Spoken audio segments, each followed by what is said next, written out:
ಏನು ರಾಜ್ಯದ ಪ್ರಮುಖ ಧಾರ್ಮಿಕ ಪೀಠಗಳಲ್ಲಿ ಒಂದಾಗಿರುವಂತಹ ಪಂಚಮಸಾಲಿ ಪೀಠಕ್ಕೆ ಈಗ ಬೀಗ ಬಿದ್ದಿರುವಂಥದ್ದು ಆ ದೃಶ್ಯವನ್ನು ನಾನು ತೋರಿಸ್ತಾ ಇದ್ದೀನಿ. ಸದ್ಯ ನಾವು ಇರೋದು ಬಾಗಲಕೋಟೆ ಜಿಲ್ಲೆ ಹುನಗುಂದ ತಾಲೂಕಿನ ಏನು ಕೂಡಲ ಸಂಗಮದಲ್ಲಿರುವಂತಹ ಲಿಂಗಾಯತ ಪಂಚಮಸಾಲಿ ಮಹಾಪೀಠದ ಒಂದು ದೃಶ್ಯಾವಳಿಗಳನ್ನು ತೋರಿಸ್ತಾ ಇದ್ದೀವಿ.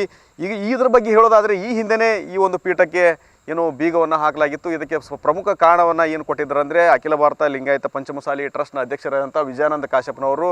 ಯಾಕೆಂದರೆ ಸ್ವಾಮೀಜಿಗಳು ಇಲ್ಲಿ ಮಠದಲ್ಲಿ ಇರೋದೇ ಇಲ್ಲ. ಈ ನಿಟ್ಟಿನಲ್ಲಿ ಕಳ್ಳ ಕಾಕರು ಮತ್ತು ಬರುವ ಒಂದು ವಿಚಾರ ಆಗಿರ್ಬೋದು, ಅನೈತಿಕ ಚಟುವಟಿಕೆಗಳು ಇಲ್ಲಿ ನಡೀತೇವೆ ಅನ್ನೋ ವಿಚಾರಕ್ಕೆ ನಾನು ಬೀಗ ಹಾಕಿದ್ದೆ ಅಂತ ಹಿಂದೆ ಒಂದು ಕಾರಣವನ್ನು ನೀಡಿದ್ದರು. ಆದರೆ ಈಗ ಬೀಗ ಹಾಕಿರೋದಕ್ಕೆ ಬೇರೆನೇ ಅರ್ಥ ಇದೆ. ಯಾಕಂತಂದರೆ ಈಗಾಗಲೇ ಏನು ಪಂಚಮಸಾಲಿ ಟ್ರಸ್ಟ್ನಿಂದಲೇ ಅಧಿಕೃತವಾಗಿ ಘೋಷಣೆಯನ್ನು ಮಾಡಿದ್ದಾರೆ. ಪಂಚಮಸಾಲಿ ಪೀಠಾಧ್ಯಕ್ಷರಾಗಿರುವಂಥ ಬಸವಜಯ ಮೃತ್ಯುಂಜಯ ಸ್ವಾಮೀಜಿಯವರನ್ನ ನಾವು ಪೀಠದಿಂದ ಉಚ್ಚಾಟನೆ ಮಾಡಿದ್ದೇವೆ. ಇನ್ನು ಮುಂದೆ ಅವರಿಗೂ ಹಾಗೂ ಈ ಪೀಠಕ್ಕೂ ಯಾವುದೇ ಸಂಬಂಧವಿಲ್ಲ.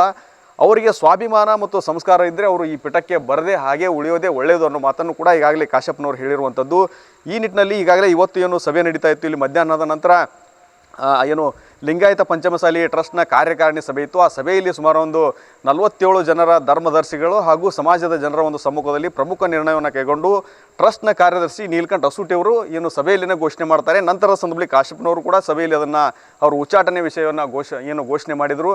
ನಂತರದ ಸಂದರ್ಭದಲ್ಲಿ ಇಲ್ಲಿಂದ ಎಲ್ಲರೂ ಹೋಗುವಂಥ ಸಂದರ್ಭದಲ್ಲಿ ಪೀಠಕ್ಕೆ ಈಗಾಗಲೇ ಬೀಗವನ್ನು ಹಾಕಿರುವಂಥ ದೃಶ್ಯವನ್ನು ನಾವು ತೋರಿಸ್ತೀವಿ. ಇದರಿಂದ ಸಹಜವಾಗಿ ಸ್ವಾಮೀಜಿಗಳು ಇಲ್ಲಿ ಬಂದಂಥ ಸಂದರ್ಭದಲ್ಲಿ ಏನು ನಾಡಿನ ವಿವಿಧ ಭಾಗದಿಂದ ಪಂಚಮಸಾಲಿ ಸಮಾಜಕ್ಕೆ ಸೇರಿದಂತಹ ಸ್ವಾಮೀಜಿಗಳ ಭಕ್ತರು ಬಂದು ಇಲ್ಲಿ ಸ್ವಾಮೀಜಿಗಳಿಂದ ಆಶೀರ್ವಚನ ಪಡೆದುಕೊಳ್ಳುವಾಗಿರುವಂಥದ್ದು, ಕೆಲವೊಂದಿಷ್ಟು ಸಲಹೆ ಸೂಚನೆಗಳಾಗಿರ್ಬೋದು ಮತ್ತು ಮೀಸಲಾತಿ ಹೋರಾಟಕ್ಕೆ ಸಂಬಂಧಪಟ್ಟಂಥ ವಿಚಾರಗಳನ್ನಾಗಿರ್ಬೋದು ಅವೆಲ್ಲವೂ ಕೂಡ ಈ ಒಂದು ಪೀಠದಲ್ಲಿ ಆಗ್ತಾಯಿದ್ದು. ಭಕ್ತರ ಬರುವಿಕೆ ಆಗಿರ್ಬೋದು ಮತ್ತು ಎಲ್ಲ ಸ್ವಾಮೀಜಿಗಳು ಮತ್ತು ಭಕ್ತರೊಂದಿಗೆ ಮಾತುಕತೆ ಎಲ್ಲವೂ ಕೂಡ ನಡೀತಾ ಇತ್ತು. ಅದೀಗ ಅದೆಲ್ಲದಕ್ಕೂ ಬ್ರೇಕ್ ಬಿದ್ದಿದೆ ಮತ್ತು ಪಂಚಮಸಾಲಿ ಪೀಠ ಒಂದು ರೀತಿ ಇಲ್ಲಿ ಸ್ಮಶಾನ ಮೌನ ಆವರಿಸಿದೆ ಅಂತಲೇ ಹೇಳ್ಬೋದು.